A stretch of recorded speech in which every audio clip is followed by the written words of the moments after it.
आलोय आणि मी दादांना सांगितलं होतं की दादा जेव्हा काहीतरी काम होईल त्यावेळेला तुमच्याकडे मी भोजनासाठी येईन आणि दादांनी मोठ्या मनाने मला आज इथे भोजनासाठी बोलवलंय आणि तारक साहेबांनी मला वाटतं आमच्यासाठी जेवणही चांगलं केलं असेल। त्यामुळे आज दादांबरोबर बसून जेवण करणारे खूप काही मी आज इथे चर्चा करायला आलो नाही।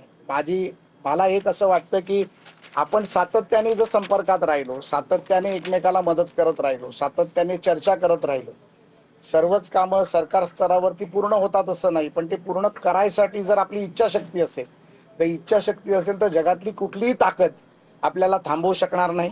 मुख्यमंत्री अतिशय पॉझिटिव्हली आता या सर्व गोष्टींमध्ये मदत करतायत। एक महत्त्वाचा विषय, मराठा समाजाचं मंत्रालय कक्ष निर्माण करण्याचा आहे, त्याचा देखील 23 तारखेच्या बैठकीत निर्णय होईल।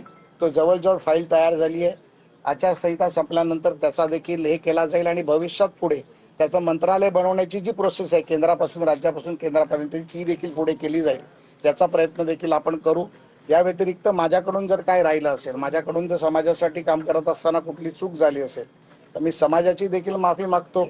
आमचे मराठा योद्धा, ज्यांनी आज संघर्ष योद्धा आपण ज्यांना म्हणतो, त्यांना देखील मी विनंती करतो की एखादी चूक झाली असेल तर मोठा भाऊ समजा, कान पकडून मला सांगा की हे करायचं आहे, ते निश्चितपणे आम्ही करू।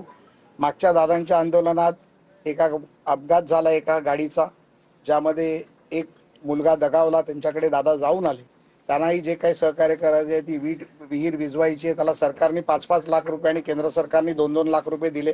त्यामध्ये अजून त्यांना भरीव मदत करण्याची मागणी दादांनी केली, त्याबद्दलही मी माननीय मुख्यमंत्र्यांशी बोललो, ते देखील आपण करायचा प्रयत्न करतोय। त्या व्यतिरिक्त ज्या मुलांचा अपघात झाला त्यामध्ये त्यांना बीडच्या एका हॉस्पिटलमध्ये ठेवलं होतं, तिथे 3.5 लाखाची भरीव मदत सरकारने त्यांचं हॉस्पिटल भरायला केलं।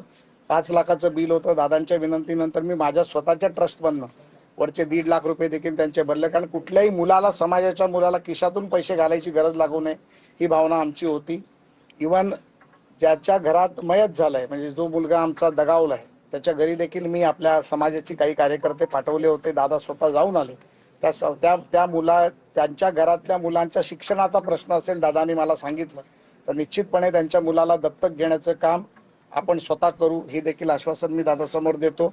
आणि असे अनेक मुलांना नोकरी असतील, शिक्षण असेल आणि ज्या काही गोष्टी असतील त्याच्या सर्व फायदे आपल्याला, ज्या ज्या गोष्टी आहेत, ज्या 8 निर्णय झाले त्या निर्णयाच्या गोष्टी मिळतील, एवढंच मी बोलतो आणि आपल्या सर्वांचं पुन्हा एकदा धन्यवाद।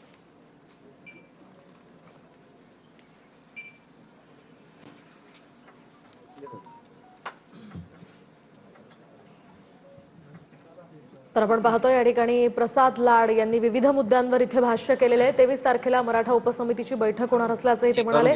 जरांगेंच्या मागणीप्रमाणे या ठिकाणी हा सेतू मोठा आहे, काही प्रयत्न पूर्णत्वाकडे जात आहेत, याचा आनंद असल्याचंही प्रसाद लाड यांनी म्हटलंय। आणि आता यावर मनोज जरांगे काय बोलतात ते आपण पाहूयात।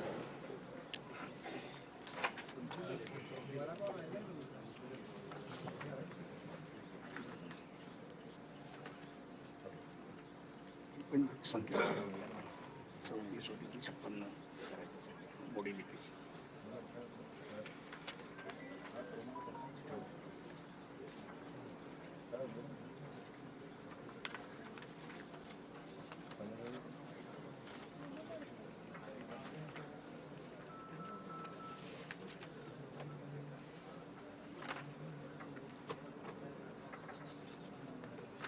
तर 13 तारखेला मराठा उपसमितीची बैठक होणार आहे।